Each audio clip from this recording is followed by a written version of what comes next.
There you are. Wow, I'm a little embarrassed. Because of the news. No, not that. Um, my mic itself has a physical mute button. I forgot to unmute that when I unmuted the OBS feed. So I was talking for like 10 minutes or so about you being here, and I didn't even realize that I wasn't actually speaking to the audience. So, my bad. The Dustmans enjoys it. I hope they did. I mean, they got the. Okay, that's what was going on there. At least with you not hearing me. Okay, well, we are here, guys. This is the official start to the Anime4ALL podcast, episode 3 of season 3, but this is episode 5 of season 6 of My Hero Academia. Um, Everything is led up to this moment, literally. It was a good filler episode. It is a minute. Uh, everything, No, it was good for an episode. It was really entertaining. There was a lot of action, but like there this is was only, filler. This was important. it was There's only like 10 seconds of Froppy. knew this was where it's going. He's back in rare form. Okay, we're back. Everything everything is kind of led up to this moment with Shigaraki. I guess we can start from. Well, I guess this entire episode is really just one huge moment in and of itself. What? No, it's not. There's two moons.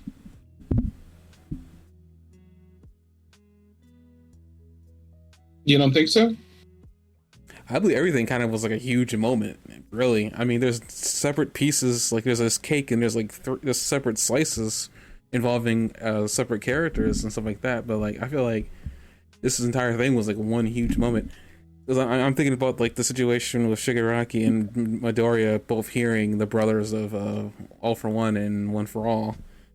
Yeah, but the Dark Shadow part, I feel like was a separate story kind of going on with a bigger one.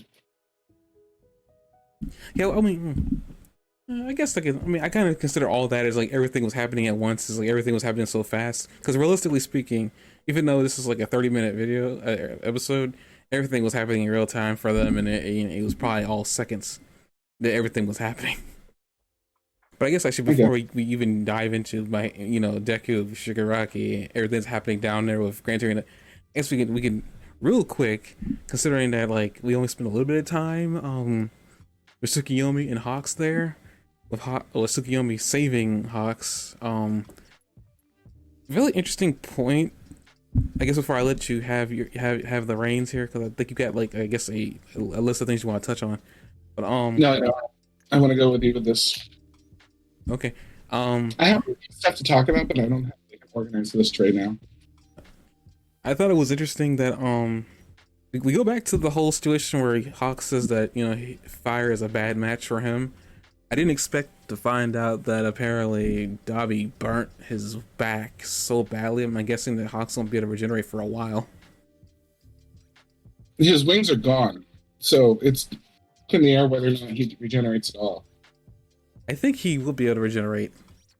I don't think I don't think Hawks has probably ever lost so many feathers though at once to find out. I'm pretty It's not sure. I'm pretty sure he'll get his powers. I'm pretty sure he get his wings back. it's So, not that rare to have hmm. heroes disabled though. Like we've had All Might just kind of like forced into retirement. But his Whatever. situation is a little bit different though than like somebody like Hawks. Hawks didn't give up his ability. He's just now like I'm not saying that he's gonna come back immediately, but we're probably gonna have a situation like a best genius. Like he's just gone for a while. See, you cut me in like a third of my way into the sentence. Sorry. I was going to say Hawks. All Might has been forced into retirement. Best Genius is either dead or forced into retirement. We know he's not a functional hero because he would have been in this raid, and he would have been doing a good job. So he's not here somehow.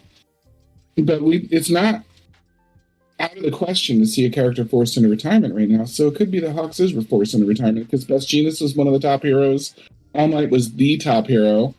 We know that there's major consequences happening in this episode anyway. If his wings get burnt, he's not useless as a hero, but he's certainly not a superhero anymore.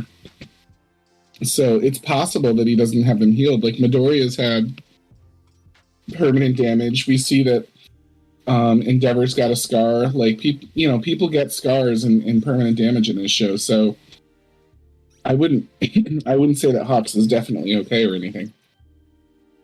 I mean, I understand. I feel like I feel like he will have it. He'll be gone. Like Mirko, I suspect, because she's got a lot of damage done to her body. I suspect he'll be gone for a while, but I feel like he's gonna come back. I mean, he's never said that like his wing. There's a point where his wings will never be able to regenerate.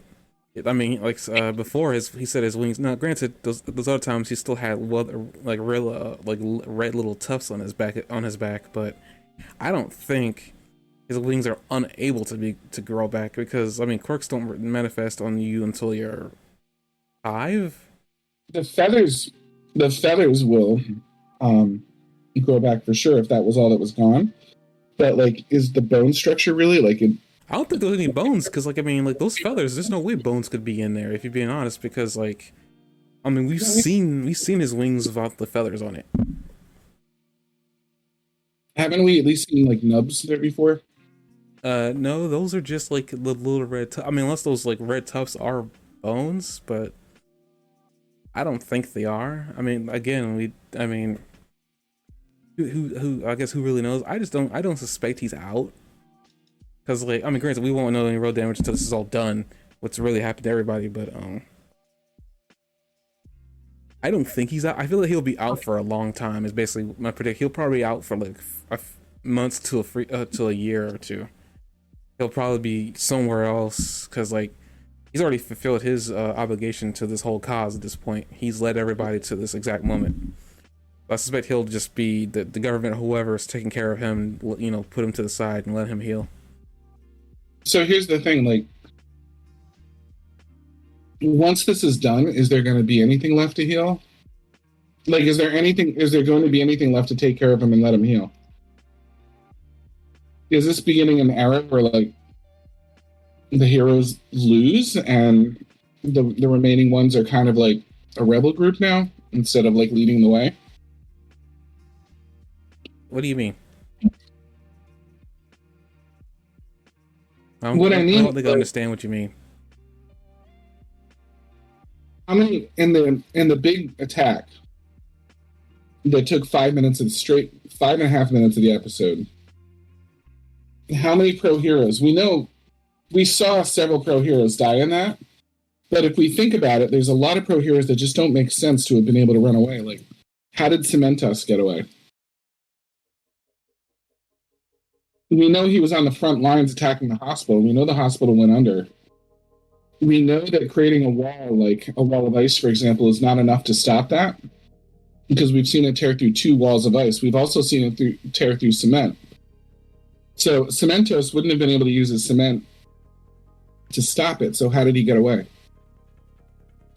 It's possible that he layered a lot. I mean, granted, the decay literally was shown destroying everything in seconds. He destroyed everything in a radius. Cementos doesn't seem like one of the ones that would have been fast enough. I think there's a lot of heroes and pro heroes like in the background somewhere, like very far off in the distance. It is possible that maybe Cementos was told to. He did what he needed to do, which was destroy the building, because we didn't see him involved in any of that skirmish. We just saw him wreck the building, and that was it. It's possible that Cementos did what he was supposed to do and then leave.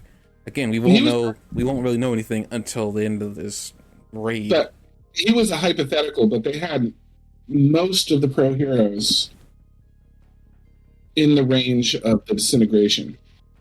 So, or the decay, or whatever they call it. So, we know that a good portion of them didn't have a way to get out, and that the ones that did have a way to get out couldn't always bring everybody out. So we saw, like, the shield guy, for example, went down. He was the one that gave the thumbs up as he was dying. So we know that a really good portion of the heroes got wiped out. So did that cripple the heroes, like, pretty completely? Like, what's left of the heroes after that? We know most of the students got away, if not all of them, because they were sent as far to the back lines as possible. They'd been mostly done evacuating the city by the time everything like went down anyway. But I would say that if none of the students died, I'm okay with that from a plot perspective because they had forced everybody to the back, and we know that Dark Shadow got away. But the pro heroes in the front lines, I think a major portion of those are gone.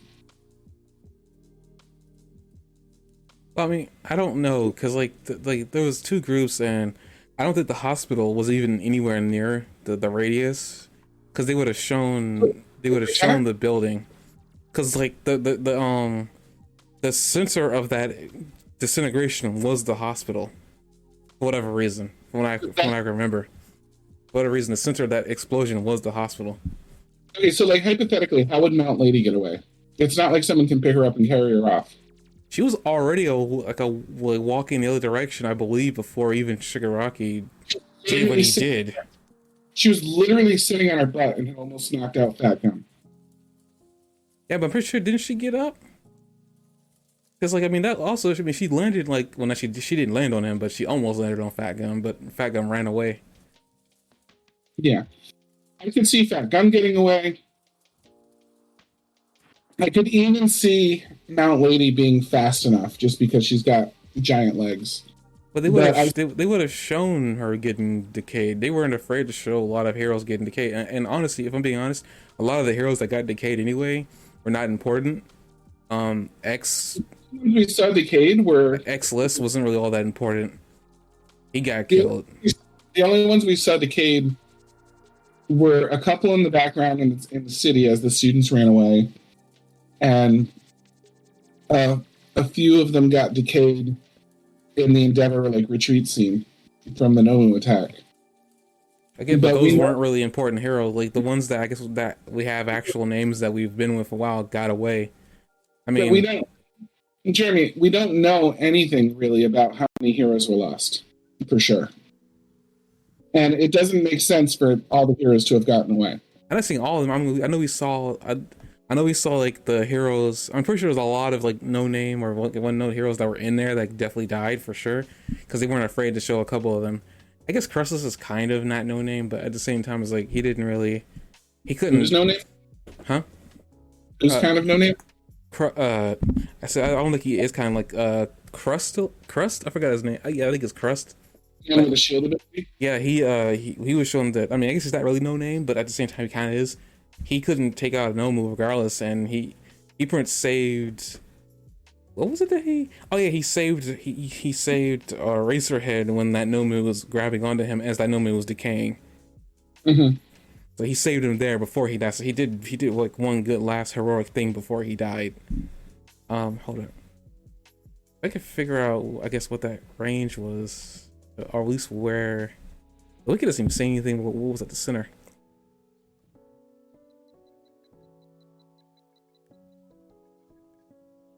I don't think anybody slower than. Oh. I don't think anybody slower than Froppy without an ability that would get them out of there was going to make it. In fact, I think the rescue hero, that guy that looks like a space, like he's in a spacesuit. It was Team Endeavor that was over by the decaying, right? Like Team Edgeshot was nowhere near it. The guy that is in a spacesuit was at Ground Zero when he wakes up and starts it, and we didn't see him carried out. So the spacesuit guy is like gone. I think it was Team Endeavor that was at the spot where everything kind of went to hell. I think. Yeah, but that's one of the people in the background of Team Endeavor. No, I'm just trying to figure out, like, there's a list of them somewhere? This is the agency. Never mind. Wait. Oh, no, that was... Never mind. Did Deadbolt make it out?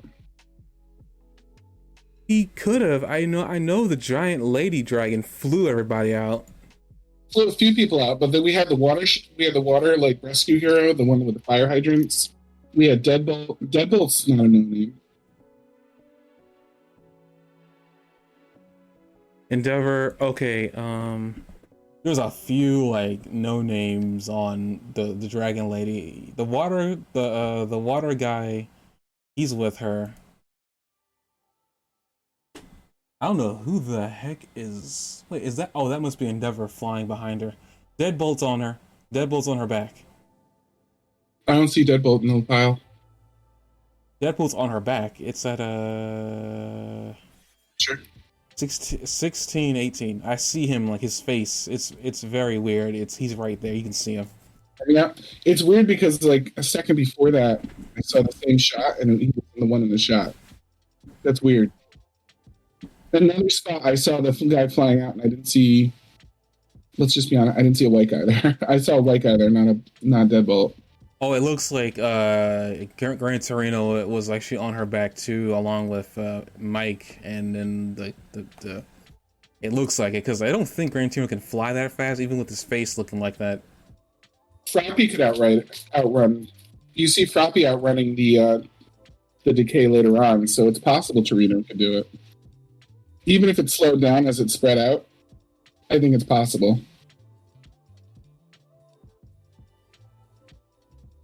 In fact, it looks like a lot of people. It looks like Pussycat got away. What? Not only did Torino get himself away, but he brought the scientist with him.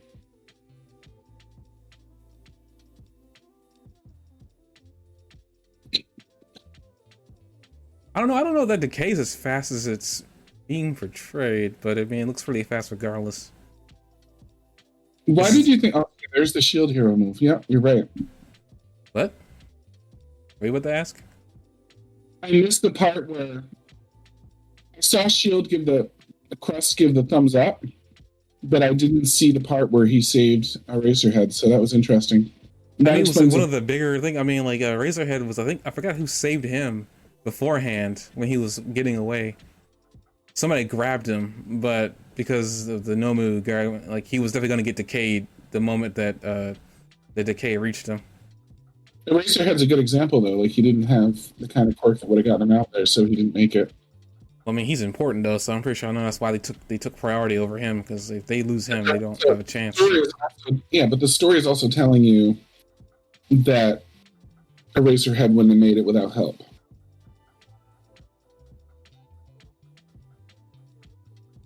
So when we're gauging who else made it out. Wait, what team is the Deco on again?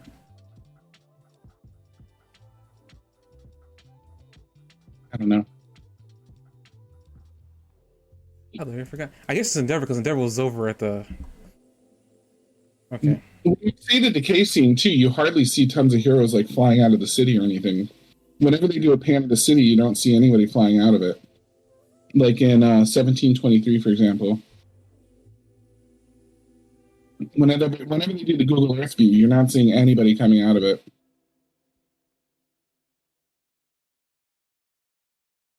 I mean, it's also possible that maybe Shigaraki doesn't have full control over how much he's decaying or what he's not decaying. It's possible that maybe there's somehow there's some pockets in there that are safe. Who the heck knows? I don't think so. I'm not gonna dismiss it. I mean, he's still the amount of decaying he's doing is still new to him. Okay.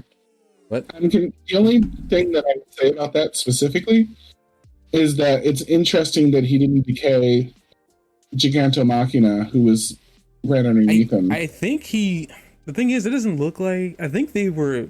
This is my theory about that, because a large group of people of the rebellion is like underneath the ground, and they don't really tell you how far deep underground they are.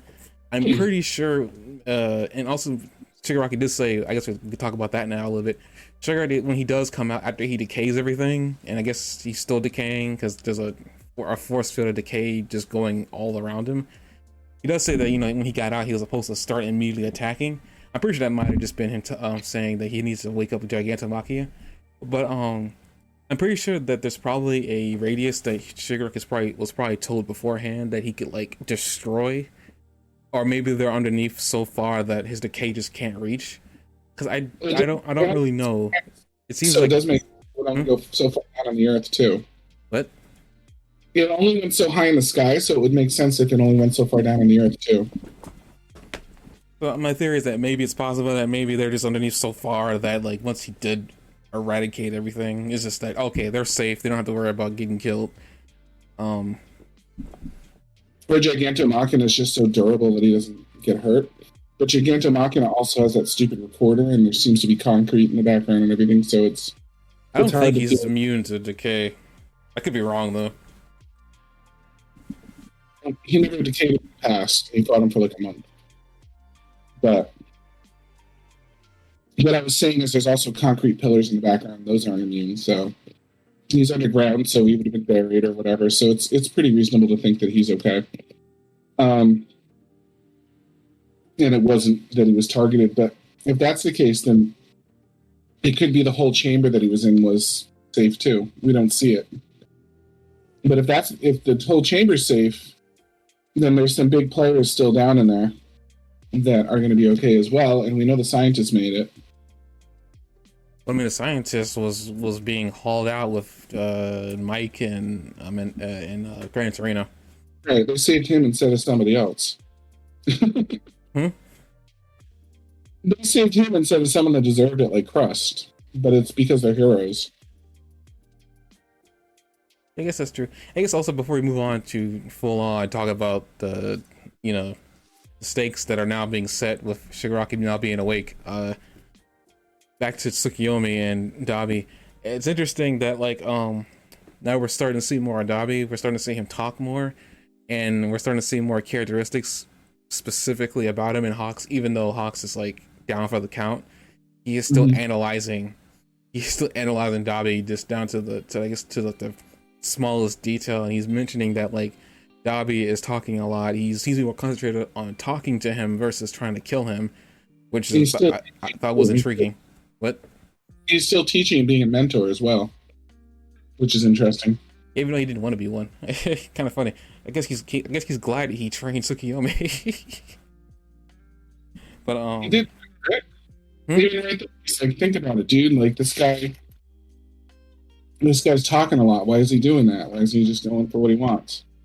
Yeah, that was interesting that was happening. He was talking a lot, and he was even telling Tsukiyomi, "Look what he did to my buddy over here." He was just trying to save his friend, and he stabbed him in the back, which he wasn't wrong. But House wasn't trying to kill him at first. He was trying to like restrain him, and it didn't work. This is so interesting. Look at 2328 or so. The fight outside is still somehow going on, and you actually see Cementos being thrown backwards. There's grass and everything. So like that area, for some reason, wasn't in the range of everything happening. I don't understand that at all.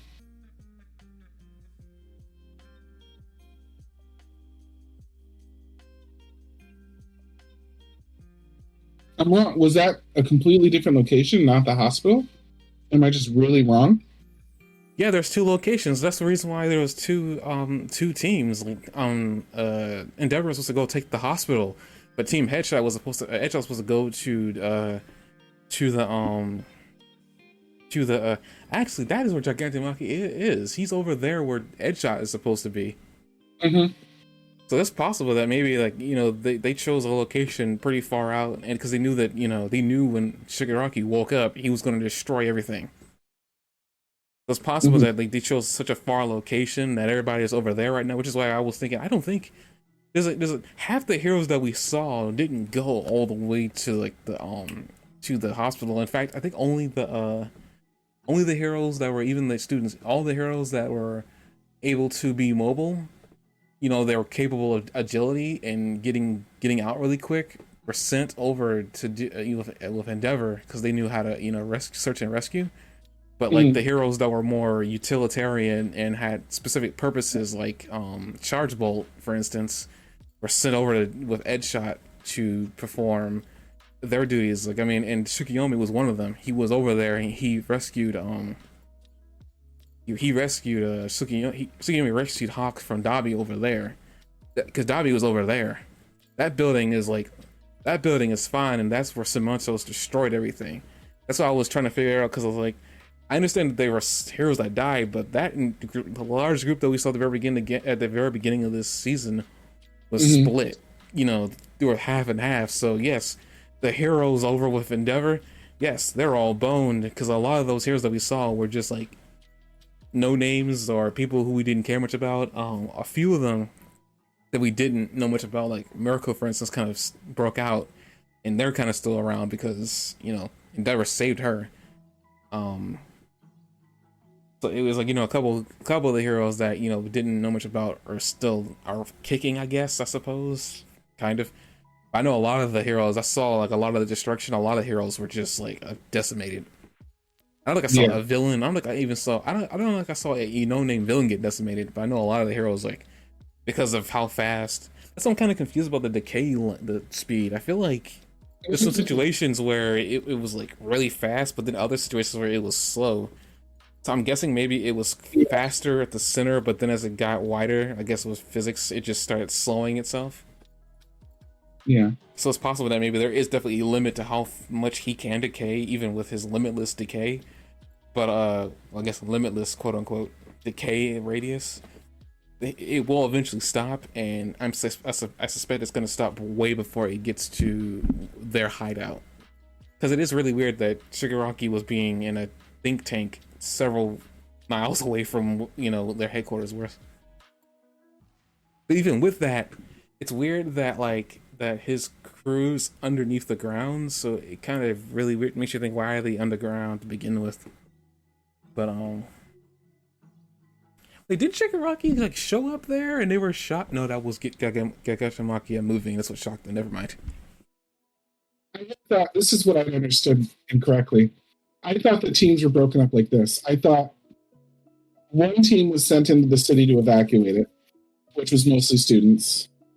I thought one group was set to hang back and stop reinforcements. I mean, stop stragglers, which was mostly students. I thought there was one team set to seal off all other exits from the hospital, like the underground ones that they knew of. And I thought then there was a final team that was like the attack force, and that some of them had broken through into the underground tunnels with Bunny Girl at the lead. So what I was wrong about is it sounds like there was one site where they were sealing off the exits and doing the invasion force inside, where the scientist's real headquarters was, and the other was in the hospital where the scientist clone was, and there was a big force attacking there because there was tons of like You're not medium and you're things, not right? wrong. Sorry. You're not wrong about the them separating the students off, because I mean, even though there was a big group and they were separated off into two sections, the students for each section were definitely quarantined in their own little student group. And yes, Deku and everybody from his class was there to evacuate people. It just seems kind of it just that's why Deku and everybody was actually close enough to the radius of the decay to see what was happening. I didn't know the Pussycat team was there until like this episode. Apparently, I guess they were shown to be there at some point. I just didn't realize they were there, but they were there as far as they survived. Same thing with the students over with Edgeshot. The students were given a specific role to not get involved in the real fight. We know that's not going to work. But Pussycat team was another one that was forced into retirement, right? no, they're still around and active. I think the only person that probably isn't active right now is the girl with the green hair, because she lost her quirk. The one whose quirk was stolen, yeah. But the crew is still active from what I can tell. That girl I think is the secretary now, from what I understand. Well, kind of forced into retirement then. You can retire and still do some like office work. I mean, they weren't forced into retirement, but she kind of was, quote unquote. Yeah. So I meant I said one of the Pussycat team. Oh, I thought you said all of them. Was like, wait, what? No, not all of them. That's obvious. Okay. I forget what her ability was. She had a highly unique ability, right? She could read minds, I think, is what it was. Or no, telepathy. She could speak to people with her mind. Oh, okay, yeah, that's what it was. Yeah. They said about Tsukiyomi and everything. I mean, Tsukiyomi got in and did what he was intending to do, which save his sensei. Right now, though, Hawks is kind of like on like a death's door, probably, or not death's door, more like we don't know if his quirk's gonna grow back. Again, I still believe that his quirk can grow back. You hear what I said? What? He had a bad day. Well, yeah, it was a bad day, all right. Everything kind of went to hell in a handbasket after twice turned on him. Though it's more like him turning on twice, which led to twice turning on him, but still. It was him turning on twice and then twice desperately trying to save his friends. Again, yeah, I mean, Hawks turning on twice, twice turning on him, only to. That was such a sad moment. I feel bad for that guy. Nothing went right. Nothing went right with him. It was so nice he had to betray him twice. Ow, that hurt me. Okay, on to the next topic at hand, which is the rest of the episode. I'm going to start out with this. It's interesting that before we You're going to start off by coughing loudly? Apparently, yes. That's an interesting move. I don't not support it. It's interesting that before we go back to Shigaraki waking up, which actually I feel like it's interesting they actually revealed why Shigaraki woke up or revived himself was because of electricity on the water. I was like, okay, so that's what he was shocked into rhythm again. Essentially, he was kind of given in a CPR, well not CPR, but I got those pads that they used in the hospital. But essentially, that's what was given. He was given a jolt of electricity that started his heart. It's also interesting they decided to show us that, so it wasn't like he just suddenly woke back up. Right. But then before we deal with what's going on there, I find it interesting that we go back to Deku, and as like apparently Shigaraki's already done a huge explosion of decay, and Deku before it happens, Deku has this strange feeling that then is preceded with the original One for All user, the brother of All for One, telling him in vague detail that like he's awoken, this is dangerous, you got to stop him, the world is doomed. It's like such an interesting thing that Deku said he's never talked to me before in a while, ever since that last time he took over. And like you see Deku getting this dread feeling, and like, as he's turning around, he's starting to sweat, and he's just looking in the direction of the hospital. It's such an interesting idea that they decided to have One for All talk to him, because they do the exact same thing with Shigaraki, but instead of One for All, it's All for One talking to him. I thought that was interesting. It's like, okay, so now both of them have the original progenitors talking in their brains, but the only difference is that Deku's progenitors are dead, but Shigaraki's progenitor is still alive. Again, with the really weird parallels. Speaking of parallels, I find it interesting that they have Shigaraki wearing a red cape. Like a little, like it's almost like just a little almighty. Yeah, kind of. It was kind of weird. I was like, oh wow, this is symbolism. As he's standing above all the destruction he's caused, the first act he ever does is just decimate everybody, and it's just like, oh dear, he's strong. I don't know what the doctor did to him, but he did something to him. I thought it was kind of interesting about how all that worked. I don't know what you ultimately thought about, I guess, everything that was happening as Shigaraki was waking up. He had a Zenkai boost. Well, I mean, it wasn't. I mean, kind of was, but at the same time, it kind of wasn't, because it wasn't on the verge of death. He wasn't on the verge of death. No, he wasn't. He just woke up from a bad nap. He got to Machina for a month straight. Yeah, but I feel it was the scientist that was doing a lot of the quirk boosting, but I understand what you're talking about.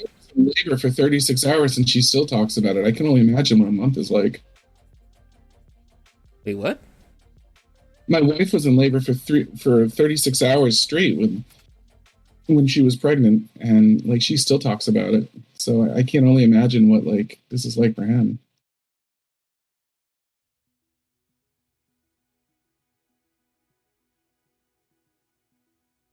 It's like, oh, I was in labor for 36 hours. I'm like, yeah, all right, get over it.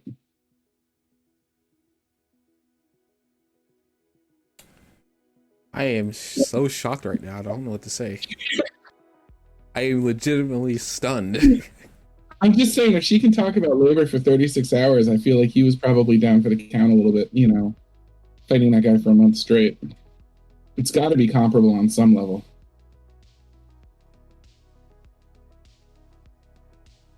I guess. I don't... Why did you just block me on Discord? I don't really feel comfortable talking about this. But it was like the destruction that, like, Essentially, I think a hero even mentions or somebody says that we've lost or something like that. Like we just been utterly totally defeated. I was like, yeah, that's he just it's like his presence was kind of like on par with All Might. If you want to make a comparison, actually, you said with the the cape looking like All Might, kind of like. I believe Gran Torino said was the one that said they lost, and that because he was carrying the doctor, and then the doctor's like, ha ha ha ha, I won and you won. It was just a big deal that Shigaraki wasn't ready to come out of like the vow though, but based on like, and maybe he still isn't complete, but like even an incomplete Shigaraki is still kind of scary. I think what they're pointing out is that this didn't go as according to plan, even though it went this well. It didn't go the way they planned it. So I'm just looking at the moment that Deku's having the moment in his head with one for all for one, no one for all. I need to stop mixing that up. This moment. Sorry. You're not sorry. I want to bring up too, like that I guess Exless, which is I guess like their hero that he killed, Shigaraki killed. I felt bad for that guy. He also, I guess, something I didn't pick up on was the fact that like Exless destroyed those like ammunition bullets with the bullet with the vaccine in it that destroys quirks or temporarily removes them from their body. I didn't realize that was the thing that he destroyed. I didn't either, and then I was a little confused because he destroyed when he looks over and like takes one up. He's like, "Oh, I had to make a few of these. This is inconvenient."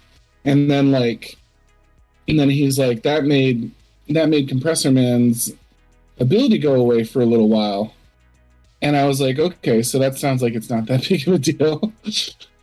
I mean, it's a big deal, but it's not like the tragic life-ending deal that it could have been. He's like, "Oh yeah, it makes their abilities go away for a little while." Well, it looks like most of these aren't good anymore. It's like, okay. Also, it looks like I think that maybe Shigaraki, like he's missing his index finger, his pointer finger, and his middle finger. I'm guessing those were where he was supposed to put those needles into, and I guess he was supposed to stab people with them. I thought the significance of missing on his fingers is that he, at one point, he needed to touch someone with all 5 fingers to make them decay. So one of his hands is missing some fingers. Well, that doesn't need to. That's not the case anymore. You can that whole like needing to press 5 fingers was just a mental block on his own powers. I think that was already available too. That was his own doing. Yeah, I thought that was part of the deal though. That like that's why they kept focusing on it, even if they were just pointing out how transcendent he is now.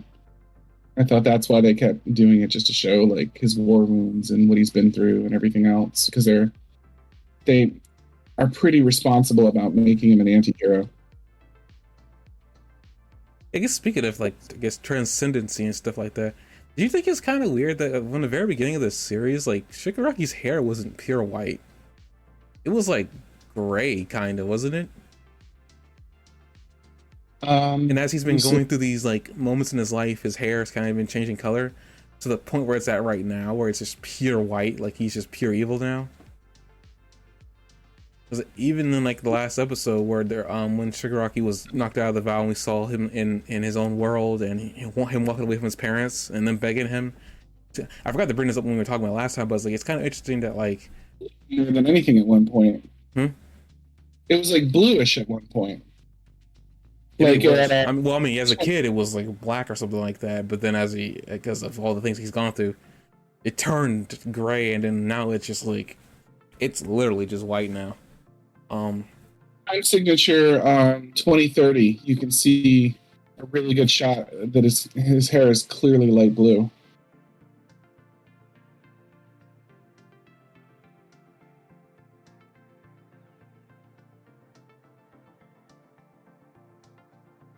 I'm seeing white, like pure white, like the color, like the colorless.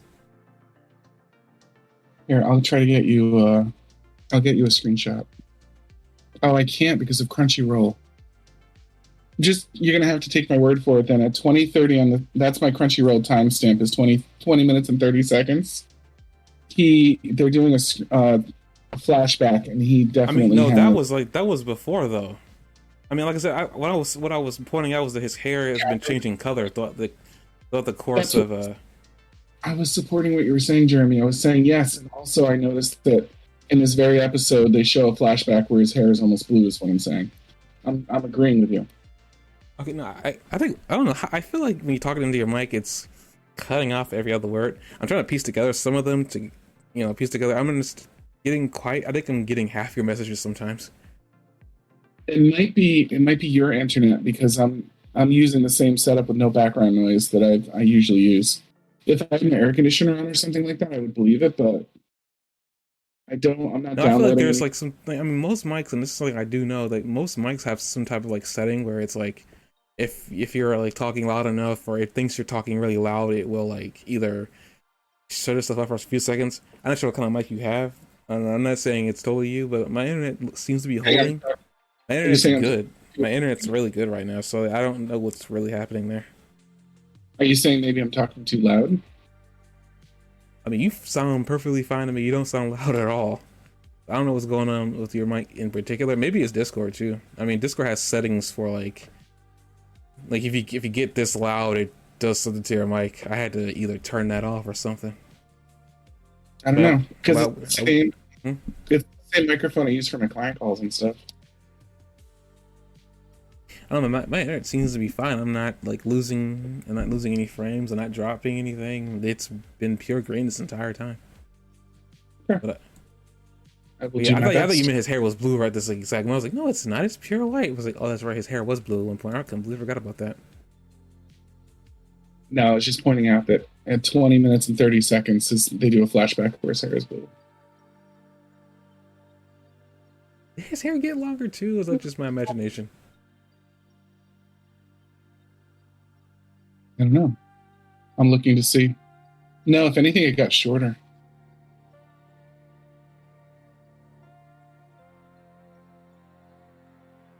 I also find it interesting that like Shigaraki's talking about how cold it is, but I guess it's because of the wind and everything like that, and he's shirtless. Wait, no, he's not shirtless. He's got like a bodysuit on. Does he have a Yeah, I bodysuit? really like you said it was cold. Weird thing that he's stuck on at that point. Yeah, but I guess like, after he destroys everything around him, almost in this really big crater of nothingness, he ends up telling Jigatemaki it's time. It's also funny too, like even though Jigatemaki was underneath the ground, he could still smell Shigaraki. Do you think that was also weird too? That is weird because he's far enough away that like he was outside of the range of the city. Or do you think he's just so down, like Shigaraki's just so downwind that the smell was just coming straight to him in the Or he could smell, or he's by saying he could smell Shigaraki, he was talking about the decay. That is also true, but then again, that's downwind. Because I mean that's a pretty big plume. Maybe the stench of his decay is what he smells. Maybe. I guess he would know what it smells like though, because he's fought Shigaraki over and over again. Yeah, So I guess that makes sense. he's kind of a fangirl, Okay. Shigaraki. You Someone's think gotta be a he's fan not? of Shigaraki, because like I mean, One for All is in jail, smiling, Mhm. and this big old grin on his face with no eyes. Uh, um, hmm? I didn't say anything. It's interesting. Like I guess like as the episode ends and cuts out, I was like after that, it's kind of crazy. Like everything that's happened ever since Shigaraki woke up, like the tides turned, a lot of heroes died. In one shot too. Not just like the tides turned and a lot of heroes died, but like he just sort of like stuck his hand down and then everybody fell. It's by far the most momentous thing we've ever seen in My Hero Academia, and we've seen some big stuff. It was just ridiculous how much he managed to dismantle it. He, Like again, this is one of the things I was so afraid of, is that I feel like Shigaraki's getting there to the point where my biggest fear with him is like he was a little kid, and he did a good job with displaying this too. He was a little kid with toys that he didn't know how to control. He's growing up mentally now, and he's getting control over everything that he was given. Um, and it's scary considering that he had the aptitude beforehand. He just didn't have the mental stability. Now he has the mental stability, and I'm terrified. yeah. He touched the ground and for 5.5 minutes because he touched the ground, he doesn't even look fatigued afterwards. He just reached down, touched the ground, and for 5 minutes, everything died. He does say that because, of course, the doctor, like, before he even grabs the device after he hears Alpha 1, he does say the doctor made it so he could use decay. It's nice to be able to use decay however I want. Now, either that means the doctor had something to... I'll get that in a minute. It means that either the doctor might have augmented his abilities somewhat so he could do that, or two, is that Cherokee realized how to decay just straight up however he wants now. Because before his decay, he'd need to touch something and it just be around the center of his hand, and if it just depends on how long he's touching that object. Later on, he's touching something, and as long as the thing is touching whatever he's decaying, and just keeps on going. Here, it was like a big giant plume, of destruction, just mayhem, like in a center, almost like it's just a controlled burst.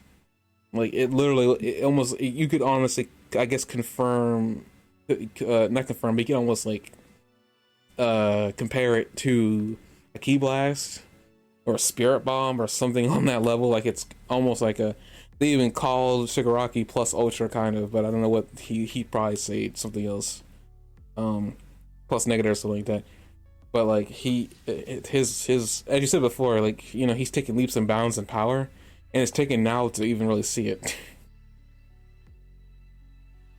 It's legitimately scary. Like I don't know how you stop somebody who's able to decay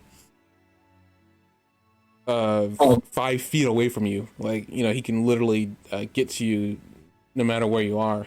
If you're on the ground, you have to literally be able to fly, I guess, to be able to avoid being decayed by him. And then at that point, he'll probably just jump at you and try to touch you. Well, I guess we're about to find out if his weakness is fire. Yeah, that's not gonna help. I think we know his weakness is ice. I think he's gonna decay the fire. Actually, I guess before as we start wrapping up here, I want to bring up the no moves with Endeavor. I always thought about this. It was like, Endeavor's been the only hero that's been able to tackle no moves and just incinerate them. Yeah, it takes him a while, but he's been able to kill them. It's kind of interesting that one no move that I guess is the woman, her quirk is water, from what I could tell, and it is the only thing that's like, okay, that makes sense. I guess they would need a no move to counteract the fire weakness that they have. Because she didn't have. We saw her expand her body size at one point. She has more quirks than just one. I mean, that's the whole thing about no moves. They have multiple quirks. One of them was water. I mean, as I said, I was saying, it's something they were trying to counteract the weakness of being burnt as being one of them. Is like, Endeavor can just burn them and get rid of them. Being the only hero that can do that. I guess maybe his sidekick too, the girl with the flaming hair. I don't know if she can though. Looked like they were a little more resilient this time around, though. Like, you can just burn them and get rid of them. And not all of them seem to have that incredible regenerative ability, because one of them got, like, a headshot and went down and didn't seem to get back up from that headshot. And I was like, wait a minute, what's that? There's a scene in the fight where they're, like, you just see its brain splatter on the ground, and it looks like it was down for good. I don't know how much of that had to do with the fact that that Eraserhead was, like, watching them.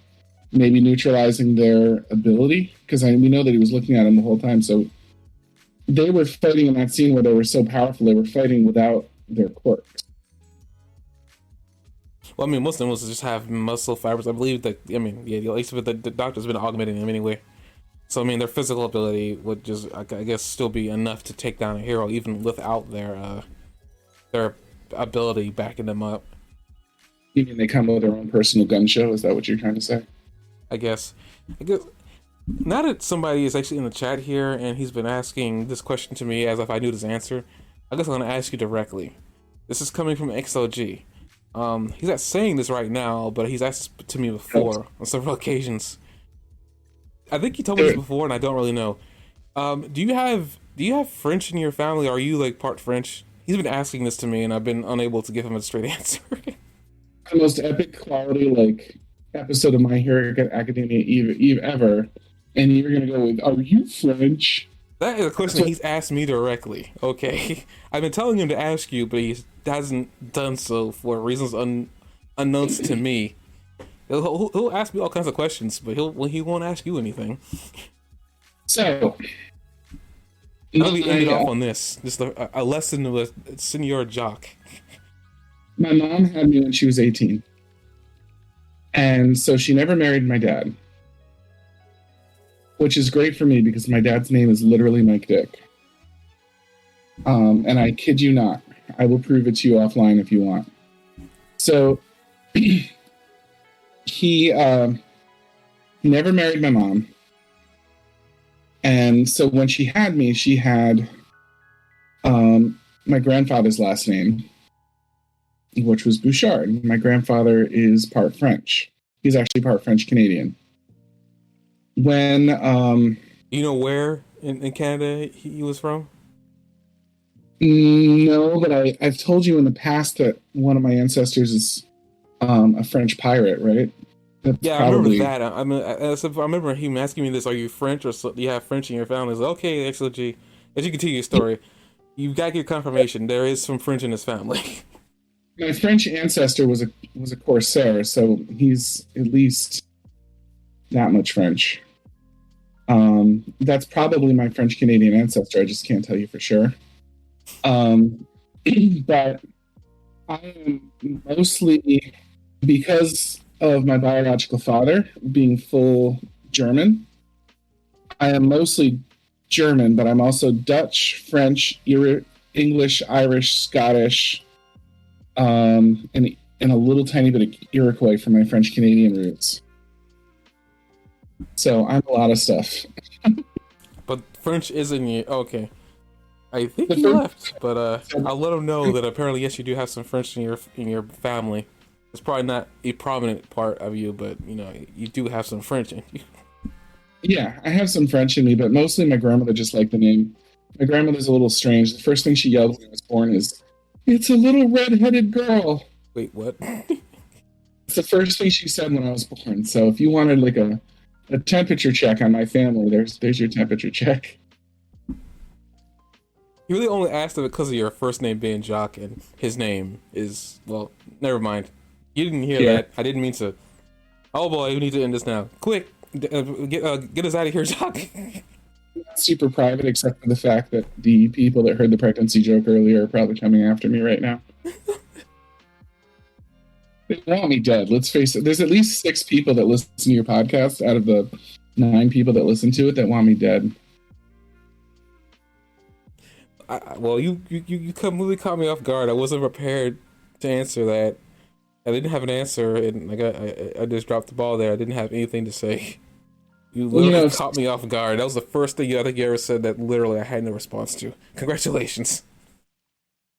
It's been my life goal. I have a bingo card with different achievements, and that was on my achievement list to get you to the point I had no answer. So there's literally a square on your bingo card to stun me. Yes. Stunlock Jeremy. It's on my card.